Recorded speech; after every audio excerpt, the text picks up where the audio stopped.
कक्षा 7 की गणित के अध्याय 2 में भिन्न एवं दशमलव के अंतर्गत आज हम सीखेंगे दशमलव संख्याओं का गुणन। दशमलव संख्याएं क्या होती हैं आपको पहले ये पता होना चाहिए। तो यहाँ जब हम संख्या पढ़ते हैं तो संख्या शुरू होती है इकाई, दहाई, सैकड़ा। इसका मतलब है इकाई से 10 गुना आगे दूसरी वाली संख्या यानी दहाई होता है, और इसके भी 10 गुना आगे जाएंगे तो सैकड़ा होता है। तो ठीक इसी प्रकार जब इकाई का 10वां भाग करते हैं तब आता है दशांश, यानी कि दशमलव की शुरुआत यहां से इधर की तरफ होती है, और इसका और 10वां भाग करेंगे तो आता है शतांश। सही, दशांश माने 1/10, या इसी को हम 0.1 लिख देते हैं, है ना। दशमलव यहां से आता है, यानी कि जो जो ये पूर्ण संख्याएं बनती हैं इनका जब बंटवारा करना होता है तो भिन्न बनते हैं, और जब भिन्न का और आसान तरीका से इस्तेमाल करने की है तो भिन्न तो बराबर बराबर बंटवारा है, लेकिन वो कह रहे हैं एक सार्वजनिक बंटवारा कैसे किया जा सकता है जिसमें किसी को दिक्कत ना हो। तो उन्होंने एक नई विधि का निकाली कि उसके 10वें भाग करो, 10-10 भाग करो। सर जैसे इधर 10-10 भाग आगे लेते गए हैं वैसे ही 10-10 भाग इधर भी लेके चलो। तो जब पहला 10 भाग आएगा एक मतलब इकाई का, उसको बोलेंगे दशांश या 10वां भाग, या 10वां भाग को ऐसे लिखते हैं जब 10वें भाग का प्रदर्शन करना होता है तो इसका प्रदर्शन इस बिंदु से करते हैं, इसी को हम दशमलव कहते हैं। क्या कहते हैं? दशमलव। अब समझ रहे हैं? ये पहले भी पढ़ चुके हैं और एक बार रिकॉल कर लेते हैं क्योंकि इसका इस्तेमाल कर रहे हैं। ऐसे ही दशमलव के बाद जितने जितने अंक आते जाएंगे यानी उसका उस 10वें भाग का 10वां भाग तो शतांश हो जाएगा, फिर उस शतांश का 10वां भाग तो सहस्त्रांश हो जाएगा। ऐसे करके ये हमारी दशमलव चलते हैं। तो एक उदाहरण लेते हैं और इसको हल करने की कोशिश करते हैं। अब मान के चले कि एक दशमलव का कोई भी एक अंक ले लेते हैं। मान लीजिए 2.3, ये एक अंक है। अब इसका गुणा मान लीजिए 5 से करना है। क्या किया जाएगा? सबसे पहले जो दशमलव रहता है उसको दिमाग से हटा दिया जाता है, मतलब उसको दिमाग में लो ही मत। तो ये क्या है? 23। 2.3 में दशमलव हटते ही ये अंक हो जाता है 23, और गुणा करना है किसका? 5 का। तो सीधे सीधे गुणा कर दीजिए। 5 3 15 और 5 दूनी 10 और 1 11। अब 23 में 5 का गुणा आ जाता है 115। अब क्या किया जाता है? ये अब दशमलव की गिनती यहां से शुरू की जाती है। दशमलव के बाद ये देखे जाते हैं कि कितने अंक है। इधर है क्या दशमलव? इधर तो नहीं है, इधर है 1 अंक है। तो यहां से दशमलव दाहिने तरफ जितने होंगे, मतलब दशमलव के बाद के जितने अंक होंगे तो दाहिने तरफ से गिनती शुरू होगी। इधर 1 अंक है, इधर भी 1 अंक, 1 अंक के बाद दशमलव लगा है तो 1 अंक के बाद यहां भी दशमलव लग जाएगा। इसका मतलब 2.5 का जो गुणनफल होगा वो आ जाएगा 11.5। ऐसे इसको हमें हल करना है। तो इसके कुछ उदाहरण लेते हैं और समझने की कोशिश करते हैं। अब एक उदाहरण ले रहे हैं हम लोग, प्रयास कीजिएगा। क्वेश्चन नंबर 1 ज्ञात कीजिए। 2.7 में गुणा करना है 4 का। तो सबसे पहले हम लोगों ने क्या सीखा कि 2.7 जो है इसका दशमलव जो है हमें ध्यान से हटा देना है, मतलब ये 27 की गिनती करनी है और इधर 4 का गुणा करना है। तो शुरू करते हैं। 4 7 28 की 8, हासिल का 2, 4 दूनी 8 और 2 10, यानी आ गया 108। अब ये जो 108 है, अब दशमलव में कैसे लिखेंगे? तो ये जो 2.7 था इसका जो 4 में गुणा था तो वो बन गया है 108। अब इसका दशमलव के साथ लगाना है, यानी कि दशमलव के बाद कितने अंक है? 1 अंक है। तो दाहिनी तरफ से शुरू करेंगे, दाहिनी तरफ से 1 अंक, तो यहां पर आ जाएगा 10.8, यानी कि 2.7 में 4 का गुणा करने पर 10.8 आता है। इसी तरह इसको देखेंगे कि 1.8 में 1.2 का गुणा, अर्थात आपको 18 में 12 का गुणा करना है। ठीक है, गुणा या तो सीधा सीधा कर दीजिए, या वो जो तरीका होता है पारंपरिक 12 का पहाड़ा आपको आता है तो सीधे सीधे मार्क कर दीजिए, और नहीं तो 2 अट्ठे 16 की 6 और 2 एकम 2 और 1 3। ठीक है, पहला अंक बंद यानी इकाई का अंक बंद, 1 अट्ठे 8 और 1 एकम 1। ठीक है, ये रहा 6, 8 3 11 की 1 और ये 1 और 1 हासिल का 2, 216 आ गया। इसका मतलब जो हो गया, इसका मतलब ये हो गया कि 1.8 गुणे 1.2 का जो हल है वो आया है 216। अब 216 का दशमलव बनाना है। दशमलव कैसे बनेंगे? दशमलव के बाद देखिए कितने अंक है ऊपर, एक अंक इसमें है, एक अंक इसमें, यानी 2 अंक है। 2 अंक कहां से गिनती शुरू होगी? यहां से 1 और 2 यानी यहां पर, यानी इसका जो उत्तर आएगा 2.16।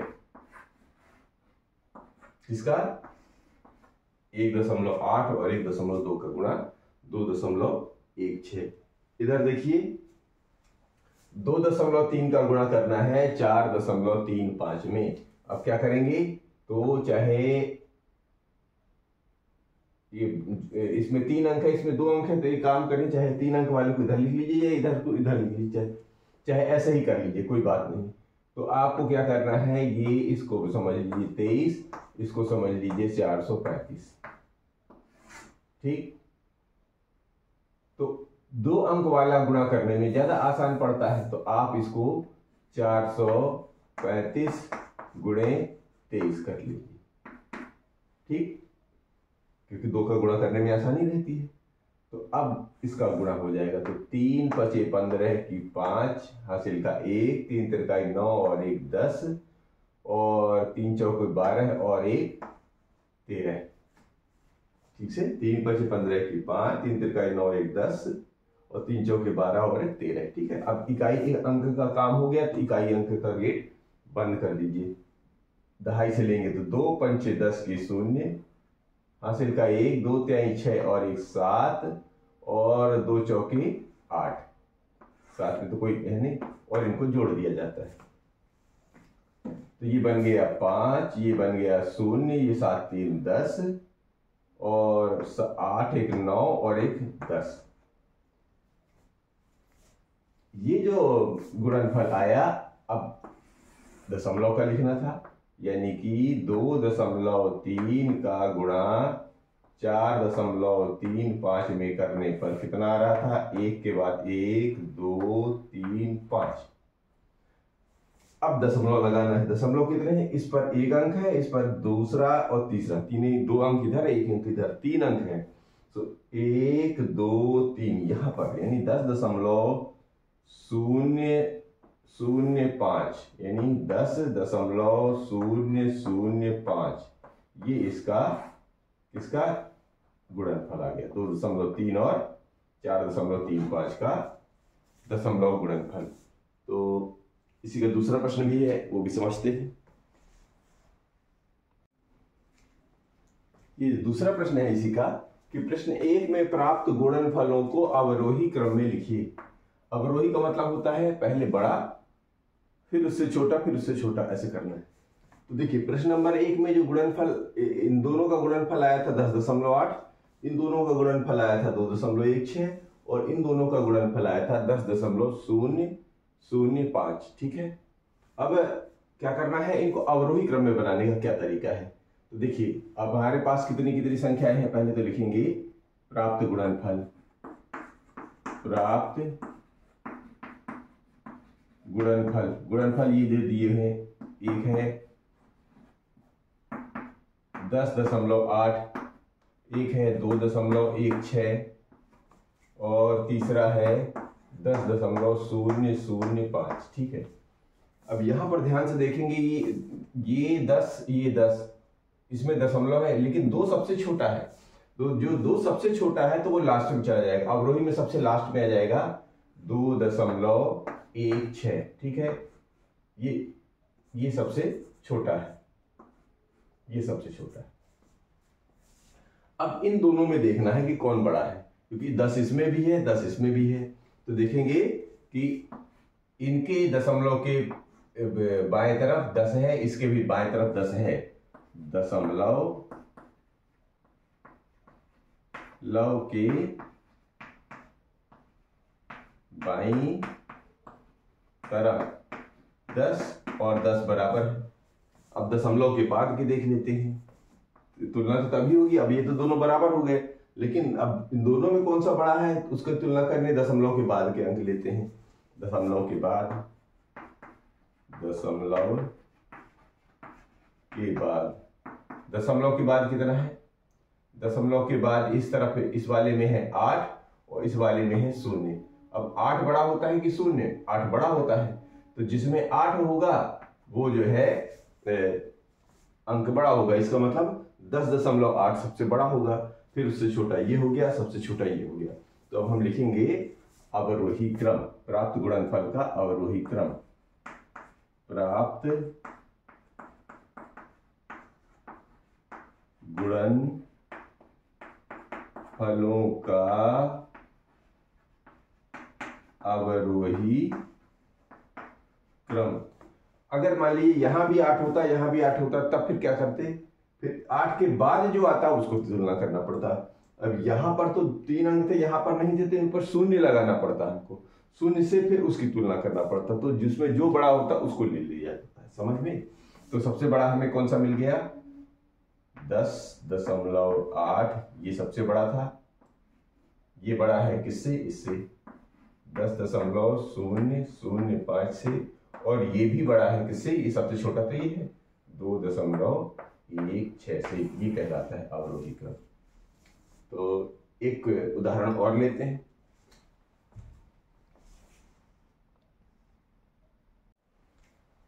तब ज्ञात कीजिए, प्रयास कीजिए का सवाल है। 0.3 में 10 का गुणा करना है। तो इनको हल करने का एक बहुत आसान तरीका ये होता है। पहले हम इसको प्रॉपर प्रक्रिया समझ लेते हैं, जिससे आसान तरीका भी आपको जल्दी क्लियर हो। जैसे 0.3 का मतलब क्या होता है? 0.3 का मतलब होता है 3, और ये दशमलव हटाते हैं तो 1 लगता है, यहाँ पर 10 आता है, और गुणा होता है 10 का, है ना। अब ऊपर अभी जब आपने क्या पढ़ रखा था, अंश में अंश का गुणा हो जाता है और हर में हर का गुणा।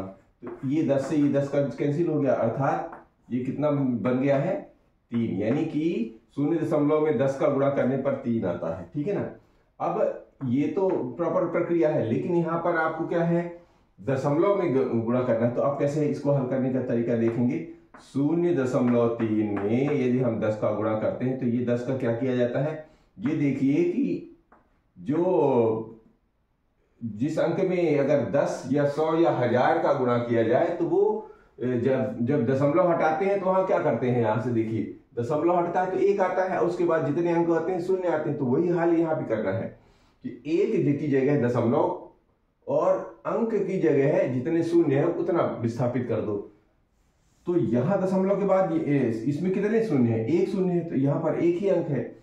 इसका दशमलव पीछे तरफ ले जाओ, क्यों? क्योंकि इसके 1 अंक में आगे 0 है। तो 3 का जब इसमें गुणा करेंगे तो ये ऐसे आ जाएगा, ये दशमलव पीछे आ जाएगा। दशमलव पीछे चला गया, इसका मतलब ये 3 बन गया, ठीक है ना।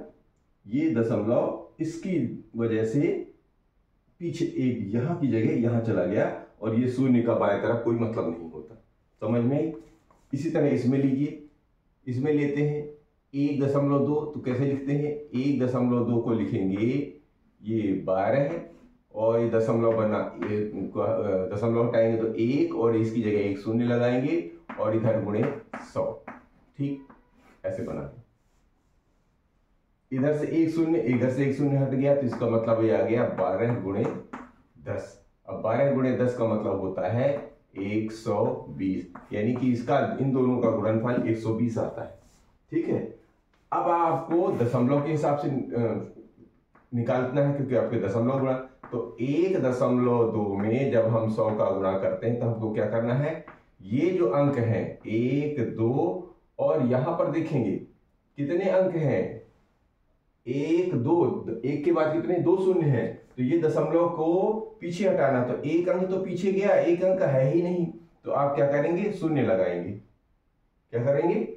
0 लगाएंगे, क्योंकि जो दशमलव है वो वहां का 1 की काउंटिंग पर है, और उसके बाद कितने 0 लगे? 1 2, तो यहां पर तो 1 ही अंक है, लेकिन इस अंक को 2 अंक पीछे ले जाना है दशमलव को। तो एक अंक के तो है ही और एक अंक नहीं है, तो आप शून्य लगा दीजिए। तो 2 अंक पीछे चला गया, इसका मतलब इसके बाहर चला गया। अब इसके बाहर चला गया, इसका मतलब ये 120, जैसे ये 120 है वैसे ही 120 ही है। समझ में आ रही है? इसी तरह इसमें देखेंगे कि 56.3 को कैसे लिखा जाता है? 563 और ये दशमलव की जगह 1 और यहाँ पर शून्य लगाते हैं, इसका मतलब ये हुआ। और ये जो गुणा है 1000 का, एक शून्य से एक शून्य कैंसिल हो गया, इसका इसमें गुणा हो गया, यानी 563 में 100 का गुणा करने पर कितना हो जाता है? 2 शून्य और लग जाएंगे, इसका मतलब होता है 563 और 1 शून्य और 1 शून्य, ये इसका गुणनफल हुआ। लेकिन अब आपको इतना नहीं करना है, अब आपको दशमलव का हिसाब सीधा सीधा करना है। तो कैसे करेंगे? यहां से देखिए, ये 56.3 है और ये रहा 1000। तो क्या करना है? विस्थापित करने को आपको सीखना है। तो देखिए यहां पर 563 तो पहले ये लिख लीजिए। अब ये दशमलव जाएगा कितनी दूर, यानी दशमलव की जगह 1, अब ये बोल रहे हैं 1 2 3 अंक हैं, यहां पर दशमलव के बाद 1 अंक तो पहले ही है, अभी 2 शून्य का जगह और ढूंढिए। तो 1 शून्य 1 शून्य, ये 3 अंक हो गए पूरे। दशमलव यहां पर था, अभी कितनी संख्या पीछे ले जाना है? 1 2 3, तो यहाँ 1 पहले था, दूसरा तीसरा, और दूसरे तीसरे में शून्य रख देना, और ये वही अंक है जो इधर से मिला हुआ है। तो इस तरह आपको अंक दशमलव को अगर शून्यों का गुणा है, मतलब 10 100 या 1000 का गुणा है, तो हमें अंक प्रतिस्थापित करना, इतना हल करने के बजाय प्रतिस्थापित करने का ध्यान देना है मतलब। तो इस तरह हमारा ये दशमलव संख्याओं का गुणन आसानी से बंद होगा। और अगले वीडियो में लेते हैं हम लोग प्रश्नावली।